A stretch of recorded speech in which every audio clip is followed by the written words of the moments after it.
Hey everybody, how's it going? This is Will. I'm going to be discussing with you how I was able to do my Flash project, Life Carries On. Now, with this, coming into this project, I had absolutely no prior knowledge of how to use Flash whatsoever.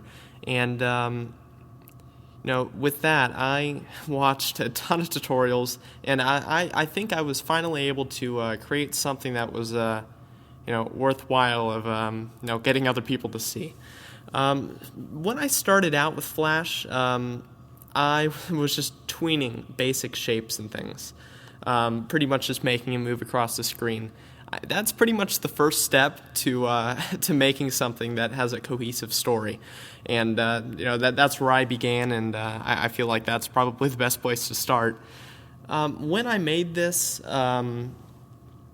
the most difficult task for me was making a fluid walking motion. A walking animation it can be a little bit tricky to make it look natural. I don't even think I perfected it. I mean, no doubts I did not. This is my first attempt. But, you pretty much have two main options of making a walking animation. One is the bone tool. The bone tool can be pretty useful if you want to get a lot done in a little amount of time.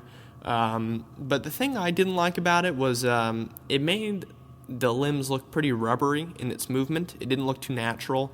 And the second thing I didn't like was when you tried to move it too much, you'd start to see distortion in the things that you drew. So that's why I decided to go with frame by frame, which is the second option. With frame by frame, you're able to get a lot of things done when it comes to making things look natural, and you're able to get a lot. It starts to look pretty good. The only problem with it is it takes a long time. That's the only draw to it. If it could be sped up a little bit, of course, people would probably use that over the bone tool any day. But I was willing to put in the time to get that little bit of an extra, fluidity in the movement. The main thing to understand when doing Flash is understanding layers. I had problems with that at the beginning, and as you can see, I had problems optimizing. As you can see with my rain here, there's individual water droplets. I could have made this a single symbol, like all those drops, a single layer, a symbol, and have them repeat.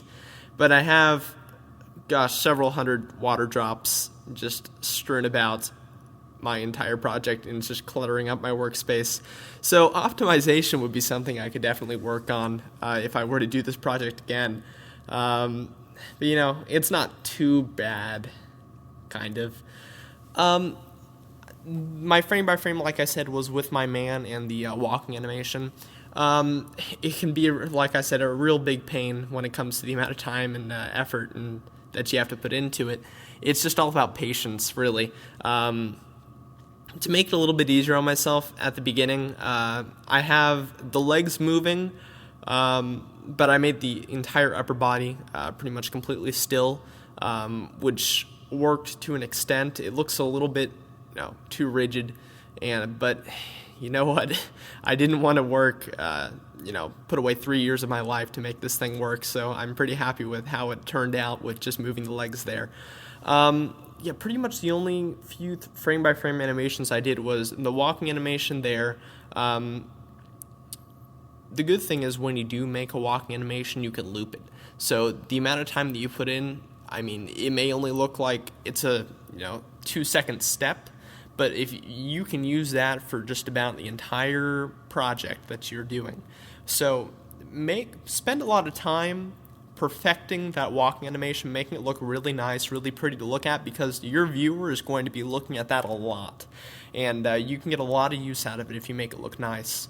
I did a frame by frame with just the walking animation. I did a running animation later on in the film, and I have a little basic turnaround here, but everything else I did was tweening, and tweening is really, really useful as an alternative to frame by framing absolutely everything. I just did frame by frame for the walking animation because, like I said earlier, it's makes it look pretty natural. But I did the background, the hillscape there, I did tweening. The cloud there, I tweened.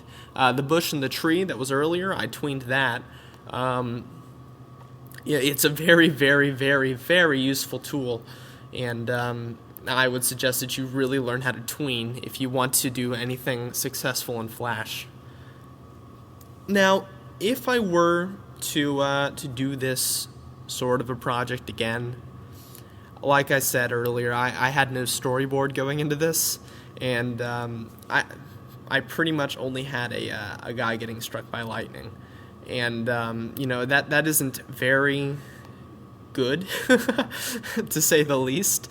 I added a lot to make it, a little bit, more deep, if that really means anything. I cheated with the lightning strikes. I just made it flash completely yellow with individual frames of him in shocked positions. Shocked. But, I'm pretty happy with how it turned out. If I were to fix anything, storyboard and I guess layer optimization is pretty important. But with the skills that I learned here, I feel like I can probably make a pretty decent Flash animation in the future if I were to choose to do so. I don't know if I would, because it was a pain. But it was definitely an experience. I'm glad I did it. And I'm really happy I got to share it with you guys. So with that, thank you.